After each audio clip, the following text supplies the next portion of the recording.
You stand alone and you stand firm because Christ is worth it. And if he brought you to suffer as you stand alone, then suffer well for Christ. Eli failed, Samuel's failing. One generation! How does that happen? Your job, learn from these boys here, is to restrain your children. You're here to keep your kid from evil. That's what your calling is. When you are confronted with something that is just burns you alive, like it is just a dagger to you, go to prayer.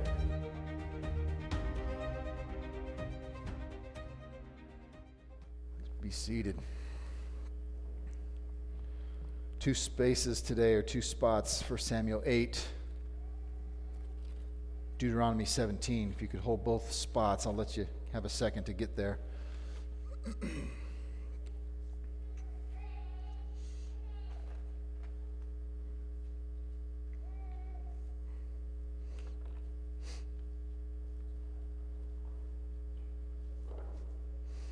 Again, for Samuel chapter 8 and Deuteronomy 17.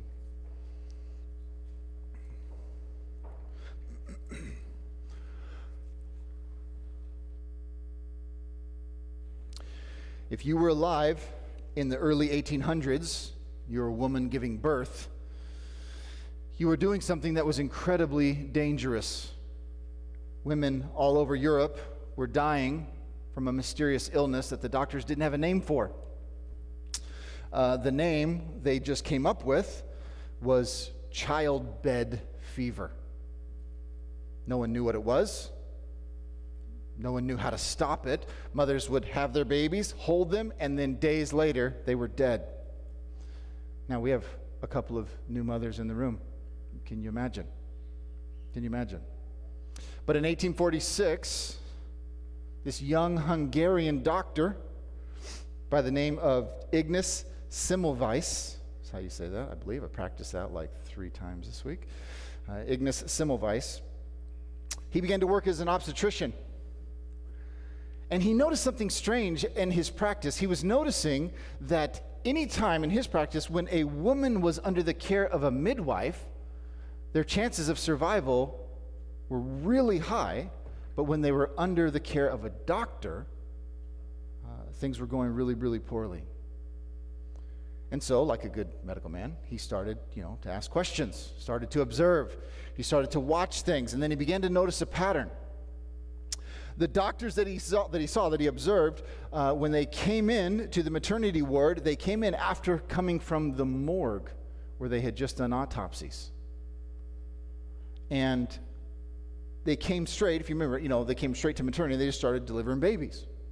And he was starting to theorize that maybe what's happening is that the doctors are actually bringing the disease with them. And so he realized, right, everyone is freaking out. Everyone is trying to figure out, is it, the hospital? Is it the instrumentation? Is it the bed sheets? Is it all these different things? Everyone's trying to figure out what is happening to these poor women. And this is what he's starting to observe. So he starts to recognize, I don't think it's something external. I don't think it's the hospital. I don't think it's the medical equipment. I think that it's something actually more fundamental than that. And so he decides to implement something that was radical in his day, laughable in our day, radical in his day, and that is, you were mandated to wash your hands. Now, when Dr. Semmelweis realized that as he implemented his hand-washing realities here, almost overnight, the death rate of the mothers dropped to nearly 0. What an amazing breakthrough. What an incredible thing. And you would think, who isn't going to be incredibly happy that all it takes is to wash your hands? Everyone's going to be excited, right? It's actually not what happened, believe it or not. Here was the problem. What he was observing, his discovery, went against the settled science of the day. And so the medical community did what the medical community always does. They rejected his theories. They mocked him. They ridiculed him. Eventually, they forced him out of his practice. And at the young age of 47, for another reason, Dr. Semmelweis died. But as he died, he was completely shunned by his peers and the entire medical community and establishment. However, interesting how things kind of take turns in history, because there was another guy that came just a couple years later by the name of Louis Pasteur. And what did he do? Well, he confirmed something, a little thing that we now call germ theory. And what Pasteur was able to prove was that diseases could be stopped outright or completely prevented if all you did was kill germs. And you know what the best way and most fundamental, basic, method to kill germs was? Wash your hands.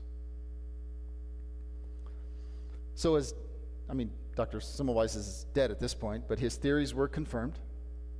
And today, the most simple and basic, hand washing is the most recognized basic form of preventing disease to this day. I think what he was pointing to was while everybody else was looking externally, he was saying the contamination it's not external. The contamination was deeper. And that is the pattern, right? At the principal level, that is what we have been seeing in 1 Samuel, the entire book. Right? Everything in this book has been that the people of Israel, they have been desperate for change. They've been desperate to get a new structure. Sometimes we do this as people where we think, here's the problem. It's something out there. It's some other external force that's my issue, and I just need to change that. That was the problem. But listen, their problem, Israel's problem, was not a new system. Their problem was that their hearts were wicked. The contamination in their lives was actually not external. It was an internal reality. See, they were looking for a structural solution to a spiritual problem. Now, I wonder if we do that to this day. In Samuel, we've been talking about, as we've gone through this book, the thesis of Samuel, the entire book, is 1 Samuel chapter 2, verse 4.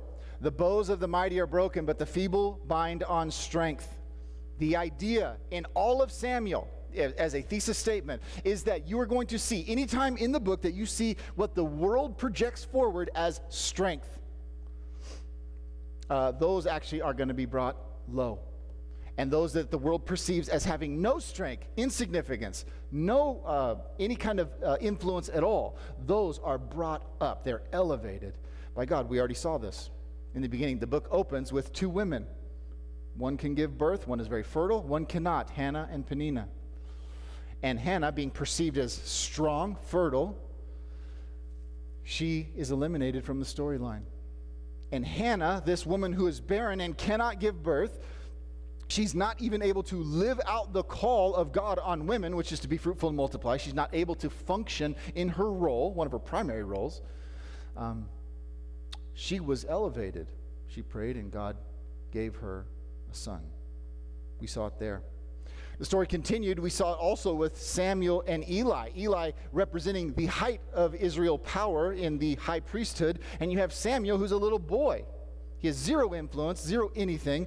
You have Eli and his two sons. They both get eliminated. The entire priestly line gets eliminated because of their wickedness. Both of Eli's sons are killed in battle on the same day, and Eli himself falls over dead on that day as well. And then you have a boy Samuel, who's put forward. The bows of those mighty men were broken, but the feeble, an insignificant boy, he's bound to strength. We saw it the other times too.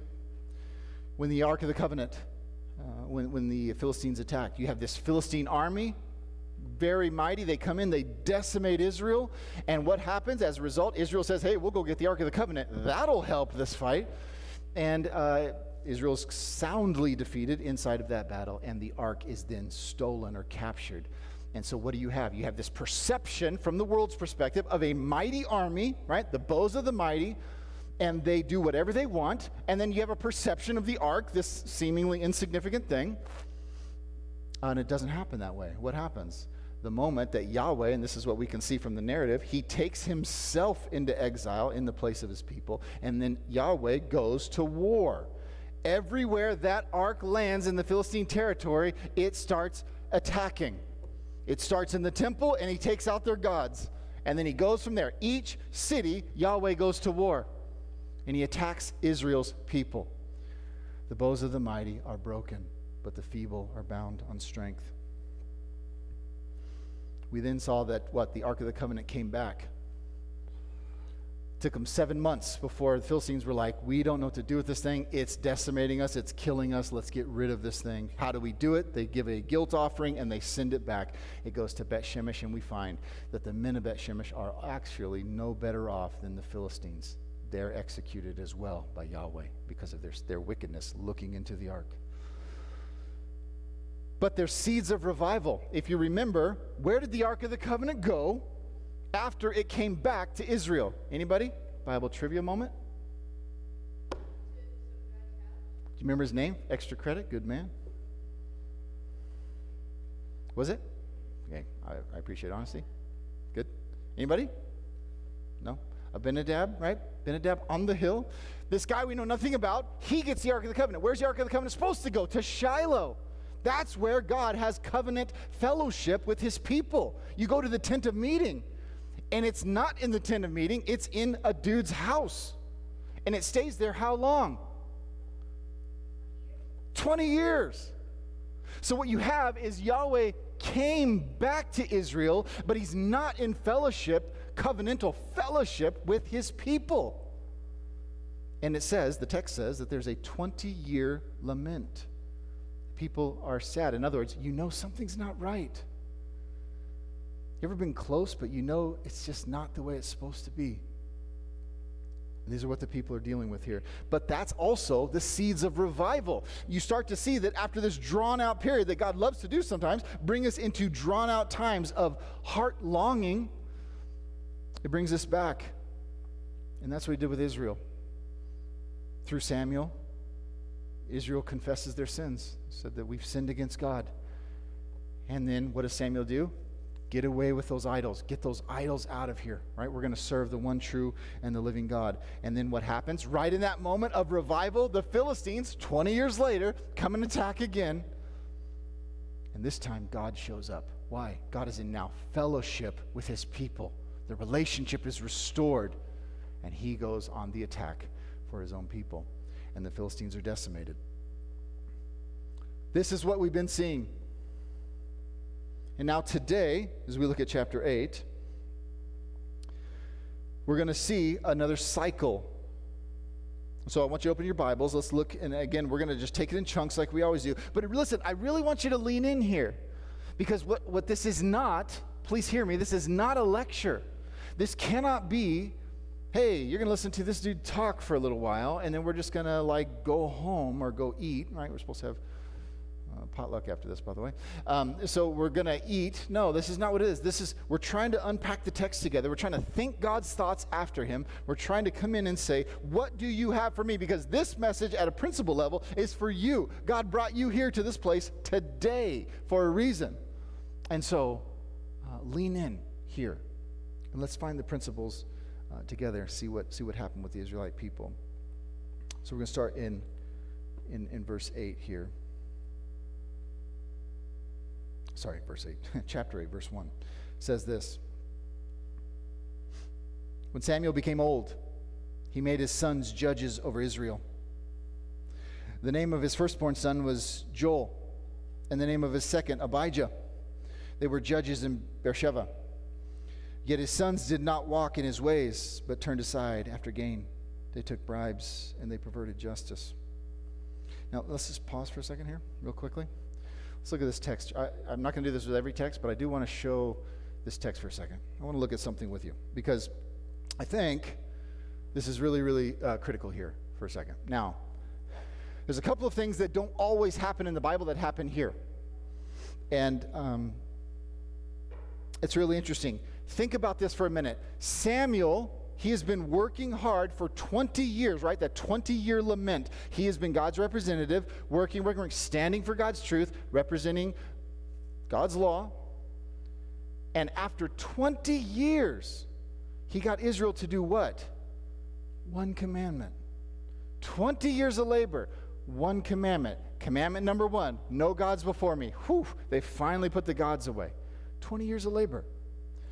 And then we read this passage and it says, Samuel, who, by the way, has not been in the narrative at this point, right? He started the narrative, then it went through multiple chapters of God being the focal point. Now Samuel's back in the narrative, and it's all of a sudden, he's old. And it's easy to read right past this and just say, oh, look, yeah, he's old. But you know what you don't see in this? When you're here and it's like, oh, he became old, and we're like, okay, yeah, continue. But should you slow down for a second? You know what you don't see in this? If we're trying to read the Bible, right, with our five senses, trying to get into the text, you know what you don't see in this? You don't see his struggles. 20 years of labor. 20 years. Could you imagine, right? Let's go hypothetical for a minute. What if it was like, we don't get to hear about year 9 when Samuel's like, I don't want to fight with Israel anymore. I don't want to do this anymore. You don't get to hear about, let's say, year 13 when he's like, maybe I'm not even called because this is not working. This is not effective. Look at, they've done one commandment. You don't hear about year 17 when he's like, I'm going to have to lose friends and everyone's going to hate me, but I'm going to stand for the truth. I got to swim upstream here. You don't hear about any of that. And this is the case all the time. We talk about this as we don't get the details of these silent years, just that he was faithful. He probably felt very unseen. Am I the only one that cares about this stuff?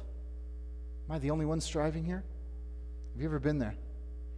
Have you ever been in a situation or a circle in your life, could be work, could be home, could be family, could be anything, could be friends, anything, and you're like, I'm the only one that is standing for truth here. I'm the only one that cares about this stuff. That's Samuel. But I will say this. I'm guessing he felt unseen multiple times. But listen, heaven saw every single moment. Every single moment, heaven saw. I will say this. You might have to stand alone. That's true. You might not be popular. That's okay. You might feel completely unseen in your life right now. But especially Christians in the room, you are not unknown. You might feel unseen, but you are not unknown. God sees and he knows right where you are. He knows every moment. Samuel's been dead, over 3,000 years now? He now knows heaven saw every moment of his life. Every moment. You might feel unseen, but you're not unknown, Christians. God knows right where you're at. Let's continue. The name of his firstborn was Joel. And my question, right, as I'm trying to be a good Bible student, just thinking through, why did they name him? Couldn't he just said, hey, he has some kids? They're not good. But they're doing irony here, right? In Hebrew, this jumps off the page, but in English, it gets kind of lost, right? This, in Hebrew, is not Joel, it's Yoel. So you would say it like this, Yoel. Yoel, Joel. You can hear it, right? Yoel means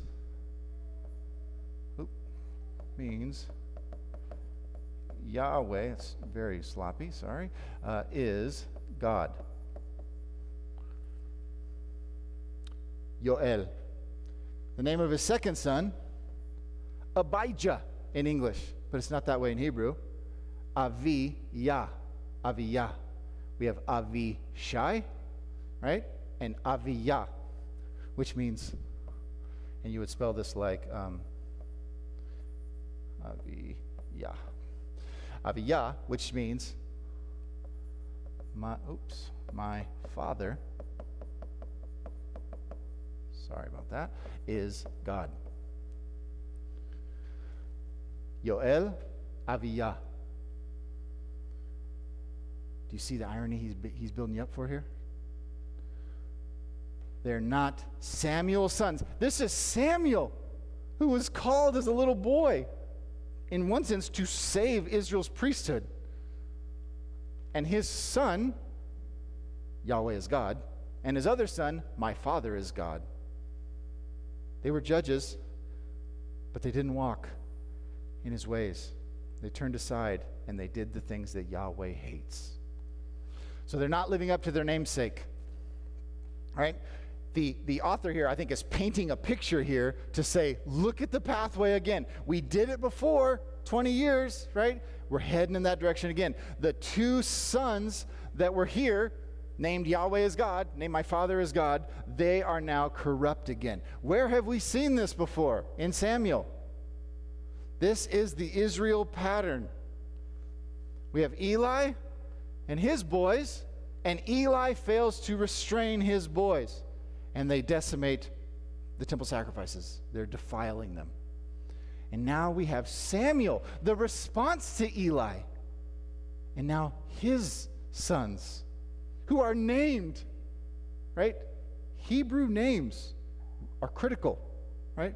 A lot of theology tied into a Hebrew name. They are life trajectories here. And they are living outside of their namesakes. And they are now corrupt too. And what has Samuel done? He's not restrained them. They took bribes and they perverted justice.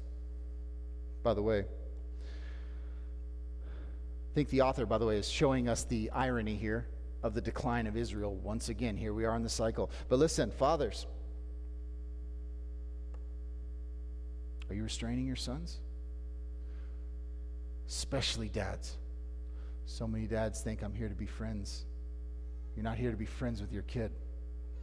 You're here to keep your kid from evil. And here's a spoiler that you don't need. Your kid wants to do evil all the time. They want to disobey all the time. Your job, learn from these boys here, is to restrain your children. That's what your calling is. Eli failed, Samuel's failing. One generation. How does that happen? One generation. We are always in danger. I look at my boys and I think, one generation, and we're not serving God as a family. And it's a real potential. We're restraining evil in our families. This is our call. These men didn't do it. By the way, you rarely find good father figures in the Bible as a total subject study. It's a fascinating study at the worst level. You rarely find good dads. Let's continue. Wait.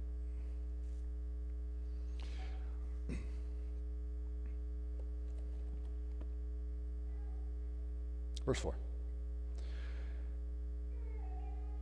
Then all the elders of Israel gathered together and came to Samuel at Ramah and said to him, "Behold, you are old, and your sons don't walk in your ways. Now appoint for us a king to judge us like all the nations." Okay, let's just pause for just a quick second here. I want to talk about something because it's really important here. I think a lot of misconception happens right here at this text, okay? Maybe you've not tracking with this, and that's okay, but maybe you are. I want to talk about kingship in Israel. This is really important. Because I think a lot of people here, because what's going to unpack further in the text is that they're going to say, hey, they've rejected God. And so the idea of them rejecting Yahweh and wanting a king is sinful. And it's not the case. Kingship in Israel was always the point. I want to be really clear. I want to show you, I want to prove to you what I'm trying to say here. The kingship in Israel was always a positive thing. They were always called to be a monarchy. Why? Again, Jesus has three offices when he comes: prophet, priest, and king. You need a monarchy to come from a king. This is what his role was.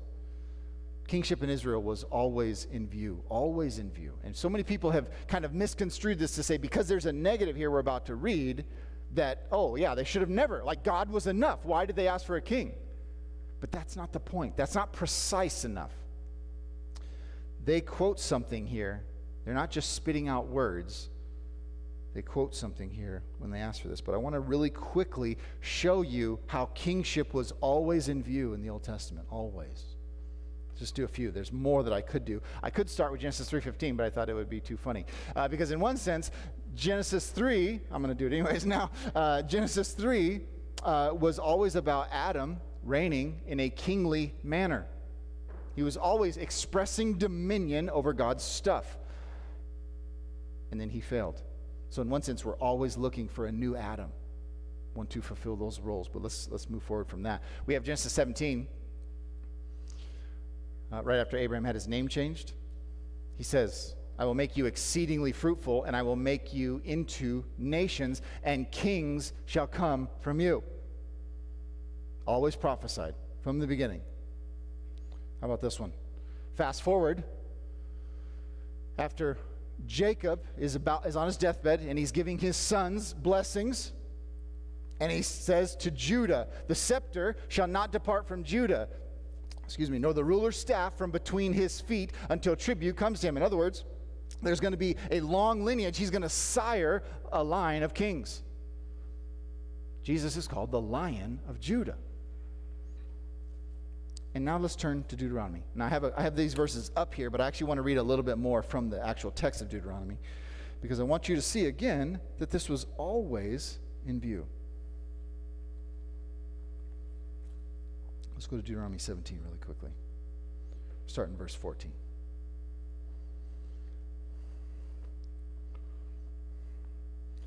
Here's what it says. Deuteronomy 17, we're going to read a few verses here, starting in verse 14. It says this. When you come to the land that the Lord your God is giving you, by the way, the land that Samuel's living in right now. When you come to the land that the Lord your God is giving you, and you possess it and dwell in it, and then say, I will set a king over me, like all the nations that are around me. You may indeed set a king over you, whom the Lord your God will choose. One from among your brothers, you shall set a king over you. You shall not put a foreigner over you who is not your brother.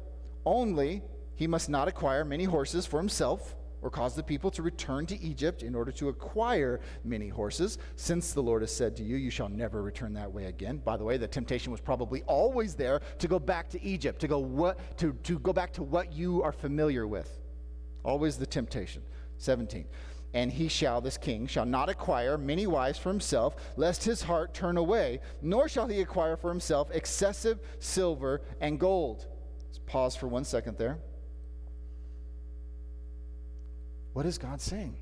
When you get into the land, there's going to be a time for a king. Here's the stipulations, here's the boundaries, the guardrails for a king. 18. And when he sits on his throne of his kingdom, he shall write for himself in a book a copy of this law, the Mosaic law, approved by the Levitical priests, and it shall be with him. And he shall read it all the days of his life, that he may learn to fear the Lord his God by keeping all the words of this law and these statutes and doing them, that his heart may not be lifted up above his brothers, the real strong potential of every king, and that he may not turn aside from the commandment, either to the right or to the left, so that he may continue long in his kingdom, he and his children in Israel. Kingship was always in view. We've gotten this popular notion that that the sin was wanting a king. That's not the sin. That's not the issue. By the way, the rest of the text is going to be unpacked as to why they were sinning. Yahweh is going to tell us, actually, about how they rejected them. But this is not the point. So, and I want you to see this here, and we're back in Samuel now. When they say in verse 5, behold, right, your sons, you're not walking in the same ways. We want you to appoint a king to judge us like all the nations. They're quoting Deuteronomy 17. We want our Deuteronomy 17 king. What's wrong with that? So why is that evil? Isn't that what they were supposed to do? Is there something wrong with that? Yeah, there is. And I'll tell you why. I think what you see is what we might call window dressing. Have you ever known somebody, maybe you've done it yourself, I've certainly done it at different times, where you cloak rebellion in religious language. I've done this. Right? We might have examples. I mean, I'll just kind of, I wrote down a few this week. You might have something, somebody, maybe you've heard it, maybe you've said it. Sorry if this hits a little too close to home. I felt a peace about something. Or the opposite, I didn't feel a peace about something. Which is fascinating if you think about the biblical perspective of that. What does that indicate? What's the decider of truth, or let's say of a direction or something? My human heart. The very thing that Jeremiah says is the most wicked thing above all, right? Who can trust your heart is what Jeremiah's mindset is, but that's what we use as an indicator, and we dress it up like it's Christian. God gave me a real peace. I feel a peace. I'm going to move forward here. And it sounds so good, and it preaches so good. The problem is it's just not in the Bible. It's just not biblical. There's others. I feel called by God. This is a tricky one. This is a tricky one because there's times when that's true. The problem with being called by God, and sometimes when people say that, it's a trump card. Who's going to say I'm wrong? You going to disagree with God? Try that one. Well, let me just give you a really, really transparent example, okay? I've heard this used so much with women pastors. You're going to tell me I'm not called? Tell me I'm not called by God. You don't know God's mindset. He gave me this passion to do this thing. And I would say, and I've had to do it multiple times, hopefully with humility, God did not call you to something that is outside of His Word. End of discussion. Full stop. I don't doubt that you feel called, but that's the problem. That's the problem. Your feeling can never trump Scripture. We dress it up, and it sounds so scriptural, and it sounds so Christian. And it's just window dressing. We're just cloaking rebellion. God's word, speaking of the women pastor thing, God's word could not be more clear everywhere, from Genesis to the absolute end of the New Testament. How God's design for His universe is male headship. No question about it. You will be hard-pressed to find anything to the opposite. Hard-pressed. And yet, what trumps it? I feel called. My heart. It's not good. How about this last one? I'm not being fed. I think, some of these are more pet peeves than others, but sometimes people will leave a church because they'll say, feel like I'm being fed here. And you know what I find? Not all the time. I want to be really, really careful. Not all the time. But what I found more often than not is that's code. You know what that code is for? It's all about me. And therefore, if you're not here to satisfy me, this worship service is about me. I'm the focal point. And if I'm not being fed, whatever that even means, then I'm done with you guys. I'm done. I'm out of here. And I'm here to say, I hope you come here knowing that you're not and I want to say this, please understand the heart of what I'm about to say. You're not the point. When I think about how we're going to do a service, I don't think about you. I want to think about, how do I be faithful to Christ as we're going to deliver this message? I know God brings you to hear His message. In that sense, you're the recipient of the message, but it is not about you. That is not the point. The point is, we're here to worship the living God. That's the point. But we cloak all this stuff in language, right? This language that's all window dressing. And I think Israel did this same thing. We want a king like the nations, Deuteronomy 17. Are you going to disagree with that? That's what Moses gave us. Let's do it. We're ready. What we find, though, is that it's a mask. And it's not true. Let's jump to the next text. Verse 6. But the thing displeased Samuel when they said, give us a king to judge us. And Samuel prayed to the Lord. By the way, side note really quickly, not only a slap in Samuel's face, right? 20 years of dedicated labor, hard work, all this work. And they're like, we want somebody else. Okay, that's hard. That's hard. But what did he do in response? Flip out? No, he went to prayer. Fascinating discussion point to say, when you are confronted with something that is just burns you alive, like it is just a dagger to you, go to prayer right away. That's what Samuel did. He went and prayed to the Lord. It's fascinating. 7, the Lord said to Samuel, obey the voice of the people in all that they say to you. For they have not rejected you, but they've rejected me from being king over them. According to all the deeds that they have done from the day I brought them up out of Egypt, even to this day, forsaking me and serving other gods, so they are also doing to you. Now then, obey their voice. Only you should solemnly warn them and show them the ways of the king who shall reign over them. This is a sobering text here for a second. Here's what we know from this text, the way even God unpacks it for us. This is not about a king, not primarily. This is about a transfer of allegiance. I think this is about it. What they could have asked is, we really want a Deuteronomy 17 king, a king that Yahweh then kind of controls and puts guardrails upon. Lord, we want to have a God-glorifying king like Deuteronomy 17. Now we're talking. Now we're in covenant fellowship. That's not what they're after. That's not what they're after at all. And so, they're looking for a transfer of allegiance. Isn't it funny how sin is so often clothed in reason? We'll say this to ourselves all the time, like, I just want to be practical, I just want to be practical, right? I want to have stability, right?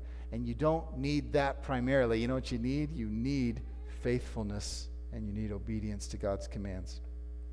God doesn't see he sees right through their issue, and he defines it for them. Hey, Samuel, I know that's a slap in the face to you, but they're rejecting me. So what they're doing to you, they've already done to me back to Egypt. They've done that to me forever. But then he says this, give in to what they want. Do it for them. Have you ever thought, see, there's oftentimes how God allows you to sit or to live in the thing that you demand. And this should be a sobering reality, right? God allows what they demand. How crazy would it be if God actually gave you everything that you prayed for? Have you ever thought about that? How crazy would that be? But sometimes in your rebellion, God gives you the thing that your heart desires so that you can sit in it. And then what does he say to Samuel? And I love this. It's subtle, so you got to really see it here in 9. Now then, obey their voice.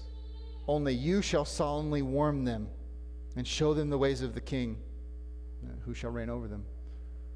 So, hey, you're going to give in to the national demand, and you're going to swim upstream and tell them what's going to happen. You're going to be the guy that nobody wants at the party. Right? Everyone's excited. We're doing this structural change, and you're going to be the one saying it's not going to be what you think. Like, who invited this guy? Right? And this is Samuel's ministry.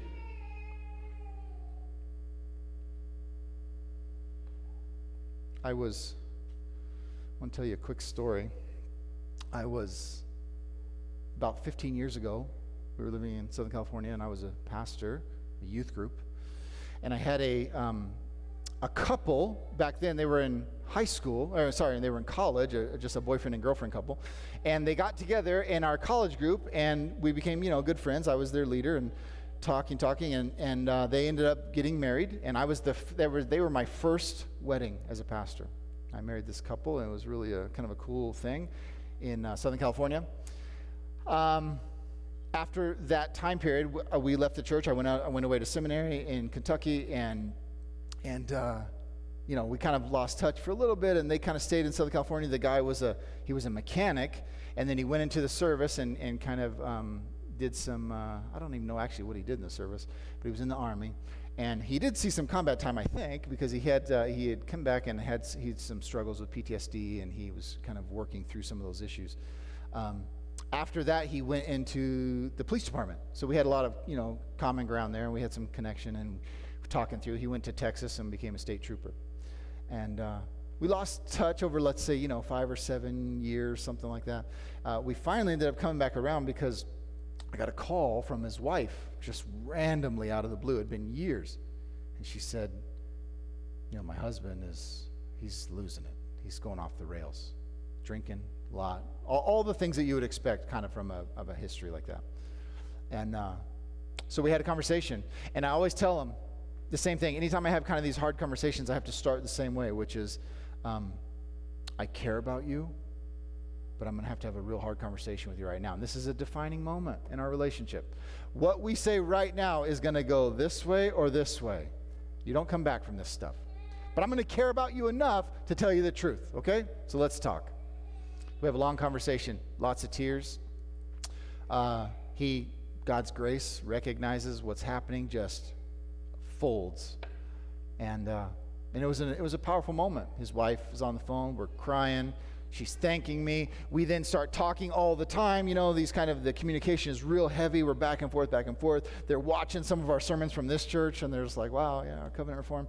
And it was just a neat moment. And then the text stopped.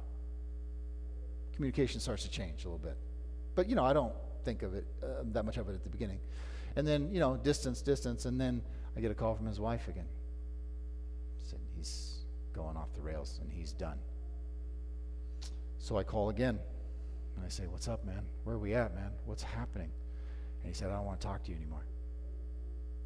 And I go, well, I figured that might be a response. I really did, right? Because darkness hates the light, and you never want to be around confrontation. Nobody does. I don't want to either. But I said, I want to do something, okay? I want you, and I want to let's borrow some pain from the future, okay? He's about to leave his wife, about to divorce. I said, let's borrow some pain from the future. I've lived that. I know what it's like on the kid level. I know what your kids are going to go through. I know that the radical selfishness that it requires to do what you're about to do, I'm begging you not to. I'm begging you. So let's borrow some pain from the future. Because I want to tell you where you're headed. I want to tell you what your life's about to be like. I don't even have to know every detail to know exactly where your life is headed. It's a well-worn pathway. And he doesn't talk to me anymore. And it's sad. It's sad in one sense. Not only did he, drop a grenade in his family, and he did. He dropped a grenade in his family. It's radical how sin is so selfish and how we will Christianize it. But it's sad. But you have to stand alone, and I think this is a Samuel reality here. Everybody wants to go this way, and God will allow those things. God will allow those things. And then he calls unique people to say, you're going to stand in the middle of that river, and you're going to be a beacon of truth. And that's what I think we're seeing with Samuel here. And I told this guy, okay, this is what's going to happen. And I'm going to tell you that God is not a liar. And he's going to prove to you how truthful he is when your life is destroyed. And you're going to have scars. And I'm begging you, don't do this. Don't do this. I know this is the world's method of this is the quick fix. It's a lie completely. Do not do this. You will decimate everything. You think that there's just going to be a quick oh, oops, sorry, let's do a Control-Alt-Delete here and just fix it. This is not how this works, right? Consequences of those things are significant. You're about to tear asunder what God said, do not. I brought together, right? I think this is what Samuel's doing right here. And so the people of Israel are going to demand a king, and God's going to let them sit in it. He's going to let them live in it, and he's going to have Samuel show the beacon of what's going to happen in their future. Now, as we wrap this thing up here, I want to just think with you about, okay, we've done some of the text work, but what does this have to do with my life? We're not in ancient Israel, right? We don't have a monarchy. What does this have to do with anything? And I want to know, where are you at in this story? Where are you at right now? Right? God brought you here for a reason. So, okay, where are you in this right here? You chasing other kings? Except for the king of the universe? Is that you right now? You chasing other kings except God? Are you like Israel? Israel was just convinced that they had a structural issue, so they wanted a structural solution to a spiritual problem. The problem wasn't something external, the problem was their wickedness. And they were convinced that all we need is a new governmental system that's going to fix it. Don't we do that today? I've lived, a short political life, but listen, how many times have we heard, we need the Democrats to do this? A few years of that. Republicans are going to solve all that. A few years of that. Back to the Democrats. Man, we need to do this. And we have repeatedly gone back and forth as though that's the problem. That's the solution. We have this structural issue. That's what's going to fix it. No, we're wicked. That's the problem. We've talked about this in the past, but this Christless conservatism that we think is just the solution, and it's not true. It's not true. It's wicked. We need revival. We need Christ. And that's not coming from a political party. That's not the solution. I'm not saying we shouldn't fight. It's not the solution. Where are you at? Even in your own personal life, you looking for a structural solution? Like, I just need something else. I need a new job. I need a new venue. I need a new house. I need a new truck. I need something else, and then that will solve stuff. It's not true. Don't look for a structural solution to a spiritual problem. God has brought you to where you are right now in your life so that you would trust Him. Or are you like Samuel, that's having to stand alone for truth? If you're in this room and you have to stand alone, okay, don't give up. Don't give up. You stand alone and you stand firm because Christ is worth it. And if He brought you to suffer as you stand alone, then suffer well for Christ because He's worth it. Whatever your situation, I don't know. I don't know why God brought you here to hear this. I'm not sure. But I know He did. So whatever your situation, I do know this. You're known by God.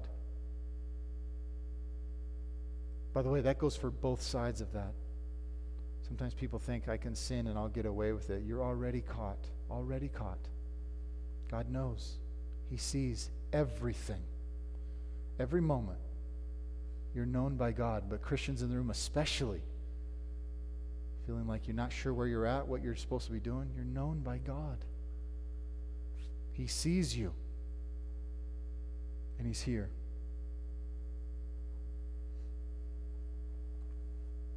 He's called you to your situation, so if you're suffering, suffer well. If you're unsure, pray. And pray hard. If you're in between things right now, have faith. Christ is worth it. And He's doing something in your life right now. So press into Him. Learn from the Israelites. You don't need a new venue. You need faith.